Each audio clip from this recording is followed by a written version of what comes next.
सृष्टि के आरंभ में एक अजीब सा मौन था।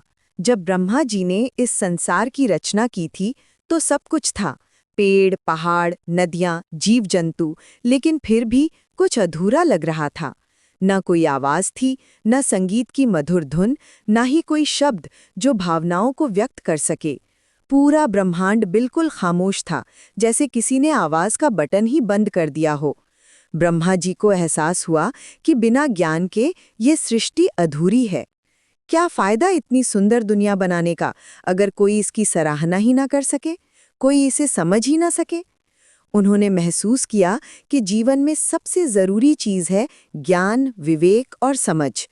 इसी एहसास के साथ वे गहरी तपस्या में लीन हो गए। माघ मास के शुक्ल पंचमी के दिन जब ब्रह्मा जी की तपस्या अपने चरम पर थी तो अचानक एक दिव्य प्रकाश प्रकट हुआ।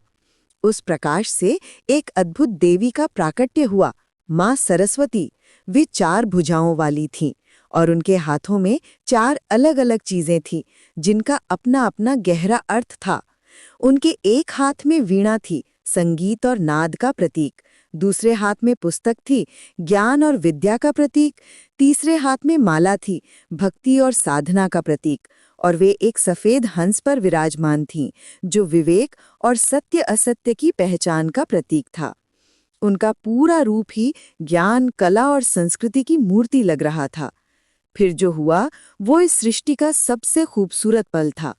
मां सरस्वती ने अपनी वीणा को छुआ और उसी क्षण पूरे ब्रह्मांड में एक मधुर नाद गूंज उठा। ये सिर्फ आवाज नहीं थी, ये जीवन की शुरुआत थी। शब्दों को अर्थ मिल गया, विचारों को दिशा मिली और मनुष्यों को बुद्धि, ज्ञान और वाणी का अनमोल उपहार मिला। उसी दिन से माघ शुक्ल पंचमी को बसंत पंचमी के रूप में मनाया जाने लगा। ये सिर्फ एक त्योहार नहीं है, ये ज्ञान के जन्म का उत्सव है। बसंत का मौसम अपने साथ लेकर आता है पीला रंग, उत्साह, ऊर्जा और ज्ञान का प्रतीक। ये रंग हमें याद दिलाता है कि जैसे सरसों के फूल खिलकर खेतों को सुनहरा बना देते हैं, वैसे ही ज्ञान हमारे जीवन को रोशन बना देता है। आज भी बसंत पंचमी के दिन बच्चे अपनी पढ़ाई की शुरुआत करते हैं। विद्यार्थी मां सरस्वती से ज्ञान की प्रार्थना करते हैं। कलाकार अपनी कला को मां के चरणों में अर्पित करते हैं। ये दिन हमें सिखाता है कि ज्ञान ही जीवन का असली प्रकाश है। जहाँ अज्ञानता है वहाँ अंधकार है, और जहाँ ज्ञान है वहाँ मां सरस्वती का वास है। तो आइए इस बसंत पंचमी पर हम सब मिलकर मां सरस्वती से प्रार्थना करें कि उनकी कृपा से हमारे जीवन में हमेशा ज्ञान, विवेक और शांति का वास बना रहे।